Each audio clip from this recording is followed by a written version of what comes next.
जनपद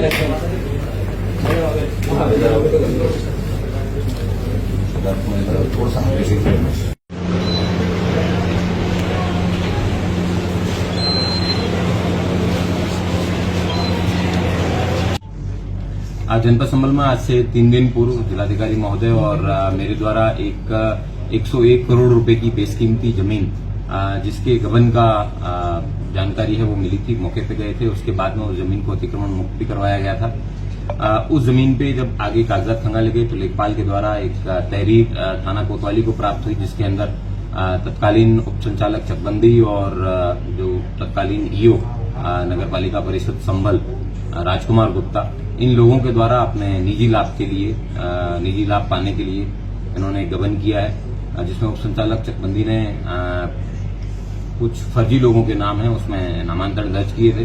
उसके बाद में कुछ लोगों के द्वारा माननीय उच्च न्यायालय के अंदर रिट योजित की थी उस आदेश के खिलाफ, लेकिन श्री राजकुमार गुप्ता के द्वारा उस रिट को अपने निजी लाभ प्राप्त करने के लिए वापस विड्रॉ कर लिया था।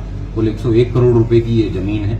इसके बाद में इन लोगों के द्वारा उस जमीन को आगे बेचा गया और जमीन को खुर्द करने का प्रयास किया गया।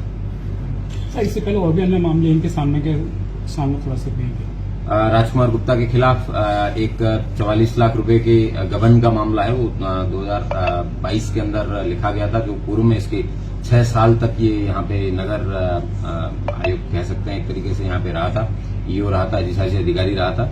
और उस समय के उसने कई अन्य मामले भी इसके प्रकाश में आए हैं। संभल कस्बे की जनता से अपील की जाती है कि अगर कोई भी व्यक्ति इसके जो कृत्य हैं या कारनामे हैं इनके बारे में जानकारी रखता है तो वो संभल पुलिस से आके साझा करें। इसके पूरी विवेचना के विवेचक हमारे सीओ कुलदीप कुमार हैं, वो वर्तमान में इसमें बहुत ही सघनता के साथ में इसकी विवेचना कर रहे हैं।